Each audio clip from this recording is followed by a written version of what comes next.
Did you know Pepsi used to own 17 submarines and a destroyer? In the 1980s, the Soviet Union couldn't pay Pepsi in cash, so instead, they traded warships for cola. For a moment, Pepsi was literally the sixth largest navy on the planet. And while they're not trading in submarines and battleships anymore, Pepsi could be a stealth buy for your dividend portfolio. Let's check it out. Pepsi's stock price has recently taken a dive over the last year, which could present a great buying opportunity for dividend portfolios to add this behemoth. Pepsi is currently trading at the lowest valuation we've seen in years, as we can see by this black line I just added to the chart, and one of the highest dividend yields we've seen in the last 20 years. It's currently at a 3.91% dividend yield. Over its life, Pepsi has had rock-solid earnings and sales numbers, and even some pretty good earnings estimates for the years to come.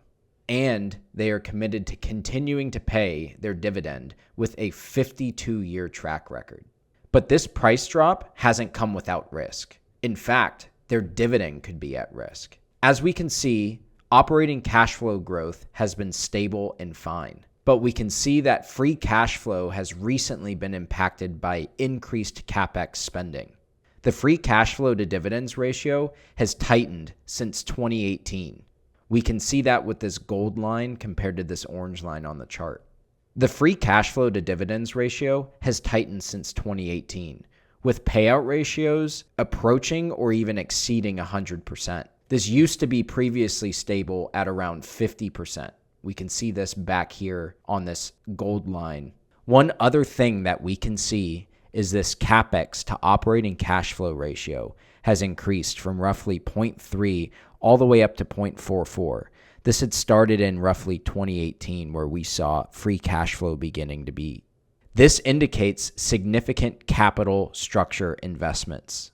Starting in 2018, Pepsi began investing significantly in infrastructure and product innovation. This was essential for maintaining and expanding its operating capabilities. These investments included upgrading manufacturing facilities, improving supply chain efficiency, and developing new products to meet evolving customer preferences. These investments laid the groundwork for Pepsi's Pep Plus initiative, which launched in September of 2021. This initiative is focused on three main pillars: positive agriculture, positive value chain, and positive choices, aiming to integrate sustainability across sourcing, production, distribution, and consumer engagement. Pepsi's increased spending in Capex is expected to normalize over the next 5 years, giving its free cash flow margin some breathing room and cushion to help cover its dividend. We can see here that free cash flow growth is expected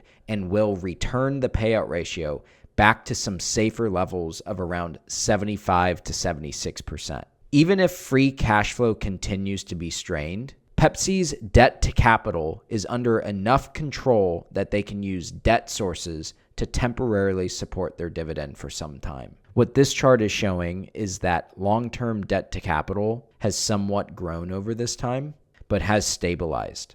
And we can see that they are generating shareholder value while increasing debt. Pepsi has seen great growth in international markets and the post-COVID resurgence of away-from-home channels like restaurants, where Pepsi sees higher margins. They also have a suite of healthier products that they're making investments in, like Poppy Soda Company, in order to help capitalize on the health-conscious movement in America. All that being said, Pepsi is still facing headwinds, like inflation and rising prices, which put pressure on consumer spending habits. Would you buy Pepsi for your dividend portfolio?